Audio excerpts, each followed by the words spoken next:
Assalamualaikum warahmatullahi wabarakatuh. Pada minggu sore ini kita kedatangan mahasiswa IPL Mabar, Ikatan Pelajar Mahasiswa Aceh Barat. Di sini di depan saya ada Iqbal Afzal. Beliau merupakan salah satu pengurus yang aktif di IPL Mabar. Nah, di sini kita juga berbincang sharing gitu dengan Profesor Eka Sri Mulyani. Dari Iqbal sendiri, bagaimana terkait sharing santai kita nih dengan Prof Eka? Ya mungkin Iqbal bisa cerita IPL Mabar itu punya visi misi apa secara singkat, secara sederhana yang barangkali setidaknya memperkenalkan IPL Mabar. Baik Bunda, saya Wali, bismillahirrahmanirrahim. Assalamualaikum warahmatullahi wabarakatuh. Assalamualaikum. Yang pertama, saya berterima kasih pada Bunda kami bersama di IPL Mabar Banda Aceh, yaitu Bunda sering disapa dengan Bunda Prof Eka Sri Mulyani. Jadi saya mewakili IPL Mabar di sini pastinya ingin diskusi santai dan sharing santai dengan Bunda terkait ya baik secara motivasi, sosial, dan untuk cita-cita kami ke depan, bagaimana sharing yang baik dan benar. Jadi saya mewakili IPL Mabar Banda Aceh di sini ingin memperkenalkan IPL Mabar Banda Aceh ini, yaitu Ikatan Pelajar Mahasiswa Aceh Barat yang ada di Banda Aceh. Jadi kami yang berasal dari Aceh Barat berdomisili atau merantau di Banda Aceh, biasanya ya khusus yang masuk IPL Mabar ini yaitu pelajar atau mahasiswa. Tidak boleh bukan pelajar atau mahasiswa. Kalau pemuda Bukan mahasiswa ya. Kalau pemuda itu mungkin ada organisasi lain, Bunda. Oke. Jadi IPL Mabar ini pastinya kalau membahas soal visi misi, IPL Mabar ini lebih bergelut ke bidang sosial, Bunda. Sosial itu sangat luas pastinya, baik dalam membantu segala lini atau hal lainnya lah terkait tentang sosial. Mungkin nanti kita bisa diskusikan juga program-program yang sudah dilakukan IPL Mabar terkait dengan sosial ini, Bunda. Begitu, Bunda. Berarti kita di sini ingin mendengarkan bagaimana pendapat Prof Eka terkait sosial ya. Kan sosial itu luas gimana kan? Ya, sosial seperti apa nih gitu kan? Penguatan gitu kan? Atau seperti apa? Mari kita dengar. Jadi kan sebenarnya kita bisa aja pergi ke Banda Aceh itu kuliah gitu kan, kuliah kupu-kupu, kuliah pulang. Kalau untuk mahasiswa ya, kalau dosen tuh kura-kura, kuliah rapat. Bisa saja seperti itu, tetapi yang kita dapat itu kan miskin sekali ya, pengetahuan barangkali lebih kepada sesuatu yang mengisi tataran knowledge ya. Tapi ada hal yang sangat penting juga sebenarnya bagi mahasiswa, yaitu pengalaman. Dan kadang-kadang pengalaman ini kan didapat dari interaksi di luar kelas-kelas yang formal, ya kan? Salah satunya organisasi. Jadi orang yang berorganisasi dan pada saat yang sama itu berprestasi itu ini banget ya. Jadi organisasi seperti IPL Mabar itu adalah tempat bagi siapa saja untuk kemudian mencari pengalaman-pengalaman yang tidak didapat barangkali ketika berkuliah.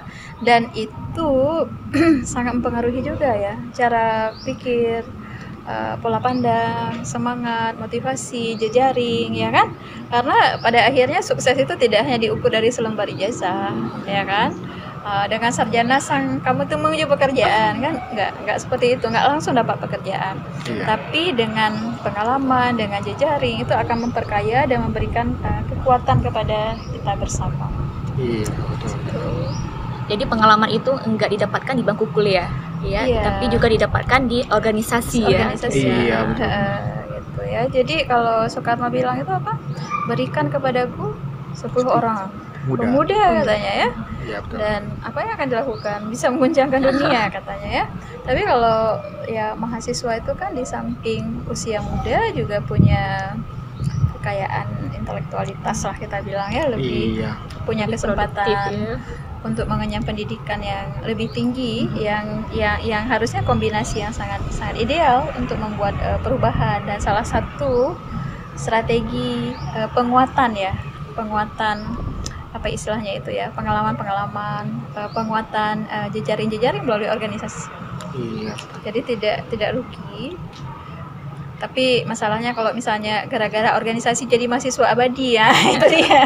Itu mungkin. Itu salah juga Bunda ya. Jadi MA-nya itu dapat nggak di S2 tapi di S1 mahasiswa abadi.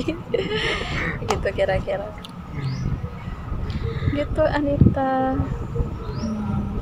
Kalau ini kan masih kuliah. Nah, kalau Nita menilai lagi, kita coba dengar Nita selaku mendengar pendapat mantan pengurus Ipelmabar yang tiba-tiba setelah selesai kuliah galau. Ya. Sebenarnya bukan galau, bukan sedikit berat. Kalau sesudah kita menempuh S1 kuliah itu udah beda lagi ceritanya. Ya, seperti itu kan. Bedanya apa ya? Jadi bedanya itu kalau misalkan kita kuliah nih, kita membahas bagaimana itu buat makalah gitu kan, bagaimana itu ini kita jam berapa masuk, seperti kita ada kegiatan-kegiatan yang emang itu kewajiban kita yang berjalan sesuai dengan prosedur yang udah ditentukan, jadwal kita. Sedangkan setelah kuliah ini kita udah beda lagi, kita memikirkan nyoh aku jalur kayak sebetulnya kemana saya gitu kan, seperti itu. Jadi pengalaman yang kita dapatkan di organisasi itu sangat mempengaruhi pemikiran kita ya, terutama kenapa sih bilang kayak gitu, karena di organisasi ini kita mendapatkan yang susah orang dapatkan seperti apa, seperti link ya, seperti itu ya, yang sering orang sebutkan link itu memang sangat besar ya, ininya pengaruhnya. Seperti saya sendiri nih, saya jumpa dengan Prof bukan ya seperti gitu ya Prof, nggak seperti itu. Saya ya jumpa dengan Prof pertama oleh dikenalkan sama pengurus Ipelmabar ya, pengurus Ipelmabar juga. Itu akhirnya berjumpa dengan Prof Eka. Ya galau itu sih dapat link lagi. Ya dapat link dari Prof Eka, dapat link lagi ya. Dari orang lagi dapat link lagi gitu ya. Seperti itulah berproses ya.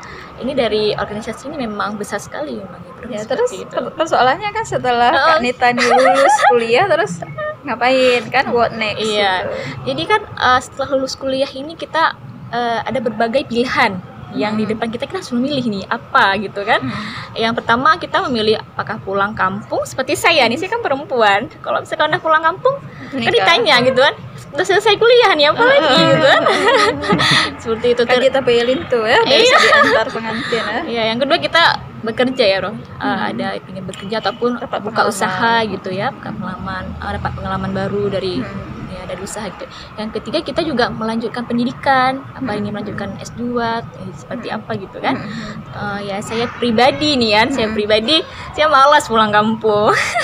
Karena saya belum ada keinginan untuk menikah di usia sekarang, karena ilmu yang saya dapatin ini belum terasa cukup gitu. S1 ini belum cukup bagi saya, jadi saya ingin melanjutkan pendidikan melalui bantuan Prof Eka juga. Sebenarnya seperti itu. Iya. Ya, jadi kalau Nita itu udah pada levelnya panik gitu ya, salam panik gitu. Sampai kaget. Jadi paniknya itu karena itu tadi ya, ada berbagai situasi ya. Di satu sisi kan, orang tua kan merasa belum, apalagi kan sudah selesai kuliahnya, apalagi yang harus kami usahakan sampai tetap tinggal di Banda kan, padahal sudah dapat ijazah sarjana. Jadi mungkin orang tua berpikiran kenapa nggak pulang ke kampung seperti itu. Padahal kalau misalnya nih masih ada rencana untuk melanjutkan cita-cita, keinginan sekolah gitu ya, lingkungan itu juga ikut mempengaruhi kan. Lingkungan misalnya untuk membuat kita tetap berpikir hal-hal yang ilmiah, ya. Nanti kalau ceritanya di sana udah cerita beda lagi, kenduri ya. coba aja ya.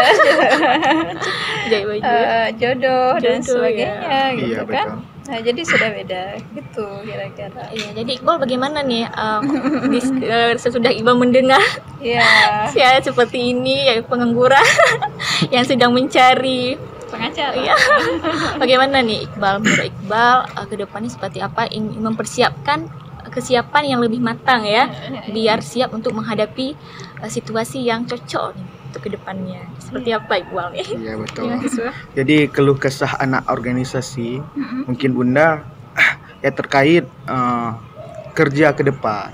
Dalam artian kerja ke depan setelah tamat kuliah kemana? Iya. Nah, itu menjadi keluh kesah. Jadi terkadang ada anak organisasi yang berpikiran bahwasanya ngapain cepat selesai kuliah, tapi kerja tidak dapat, mungkin belum ada link, belum pasti untuk ke depan. Terkadang itu ada beberapa anak organisasi berpikiran seperti itu kan, tapi sebenarnya di organisasi ini perlu kita ketahui bersama, kita di sini belajar sama-sama untuk dalam misalnya contohnya dalam membagi waktu. Kita ini mahasiswa sekaligus berorganisasi, ya perlu belajar membagi waktu itu bagaimana. Jadi kita dua-dua dapat ilmu sosial atau link dapat, dan ilmu akademik kita pun dapat. Jadi itu yang menjadi keluh kesah sih sebenarnya mahasiswa. Tapi kan kalau misalnya berpikir kerja itu hanya pegawai negeri, Iya. itu capek sekali. Betul. Ya, karena kan slot ya atau istilahnya kuota untuk pegawai negeri itu kecil sekali dibandingkan dengan sarjana-sarjana yang setiap semester itu diproduksi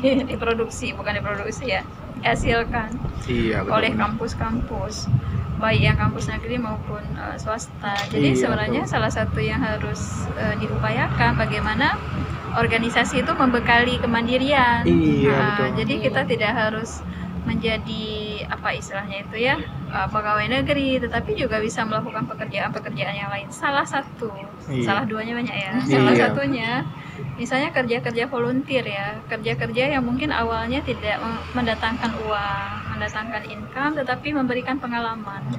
Nah, di kita itu kurang, yang seperti itu kurang. Padahal itu sebuah proses yang sebenarnya akan mematangkan seseorang ketika nanti mendapatkan kesempatan. Jadi dia langsung sudah menjadi orang yang sangat berpengalaman di dalam bidang pekerjaannya. Kemungkinan dia, kalau misalnya model kontrak, kemungkinan dia diputuskan kontrak karena tidak well perform ya, tidak terlalu bagus dalam kinerjanya, itu kecil karena dia memang sudah berpengalaman. Jadi ya salah satunya itu kerja-kerja volunteer yang mungkin tidak menghasilkan uang, tetapi menghasilkan skill dan pengalaman, dan salah satu jejaring itu penting. Jejaring bagaimana kita itu dipercaya orang sebagainya, dan salah satunya biasa perantara ya, rekomendasi. Nah, kalau kuliah kan juga seperti itu, ada rekomendasi. Jadi itu yang perlu diperkaya ketika misalnya berada dalam sebuah organisasi. Nah, kalau misalnya mungkin juga barangkali Pelmabar juga bisa buat workshop untuk pengembangan karir ya, karir development, bisa bekerja sama dengan lembaga atau instansi terkait, organisasi yang terkait, membekali hal-hal misalnya digital skill ya yang dibutuhkan oleh semua orang, mau jadi sarjana apapun, tapi keahlian digital sangat dibutuhkan, sementara tidak semua memiliki keahlian itu.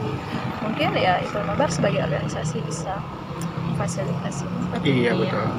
Menarik yang Bunda katakan tadi ya. Jadi istilahnya ide untuk kami ke depan. Emang kami berpikir di prodi ini bahkan kami ingin meningkatkan soft skill pengurus, Bunda. Jadi soft skill tidak hanya di bangku kuliah kan, tapi di organisasi kita perlu belajar soft skill, baik itu dari pandai public speaking, mental dilatih, dan ya kayak desain grafis itu kan menjadi soft skill kita bersama kan. Jadi melalui wadah, udah disediakan wadah, nah kita harus kesimpung dalamnya. Ya, kesimpung lah istilahnya.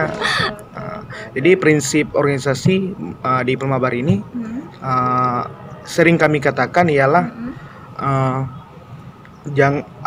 maksudnya jangan berharap Ipelmabar itu memberi apa kepada kamu, akan tapi berilah berilah wadah itu. Islam pertanyakan apa yang kamu berikan kepada ya gitu maksudnya Bunda.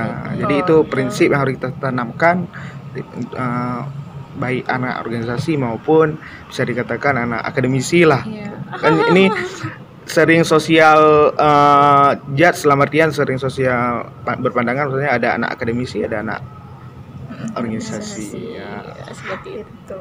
Iya Bunda. Gimana nih Kak Nita? Jadi kalau what next tadi itu artinya ada banyak pilihan-pilihan ya. Iya, Ketika betul, kita memilih misalnya setelah selesai kuliah tidak langsung pulang ke kampung, berarti emang waktu itu bukan tuh hura-hura hanya sekedar update status. Iya betul Bunda. Tapi betul-betul dipelajari, ini saya mau lanjut S2, keahlian-keahlian apa yang kita persiapkan. Karena kesiapan itu sangat penting ya untuk target kita ke depan. Iya betul. Nah, jadi kan tadi tuh kalau kita kembali pada tema sore ini kan setelah kuliah what next ya. Iya. Nah, ada banyak pilihan-pilihan dan kita harus cerdas dalam memilih ya. Kadang-kadang pilihan yang tepat itu bisa saja berat ya. Tapi dari opsi-opsi yang ada, kita itu harus memikirkan kalau opsi ini yang saya pilih apa konsekuensinya, kalau opsi ini yang saya pilih apa konsekuensi, mumpung masih muda. Betul. Seperti itu. Gimana Kak Nita? Berarti kesimpulannya ini banyak pilihan ya di depan kita, kita mau kemana seperti itu. Karena kita harus juga nyusun planning ke depannya seperti apa. Jangan ketika kita selesai di situ kita memikirkan. Jadi persiapkan ya Prof ya. Persiapkan berbagai pilihan di depan kita, kemana yang harus kita lanjutkan ke depan itu. Seperti itu. Seperti itu. Terima kasih pada Iqbal atas waktunya, Pemabar ya, dan Prof Eka juga sharing-sharing santai kita pada sore ini. Assalamualaikum warahmatullahi wabarakatuh. Assalamualaikum warahmatullahi wabarakatuh.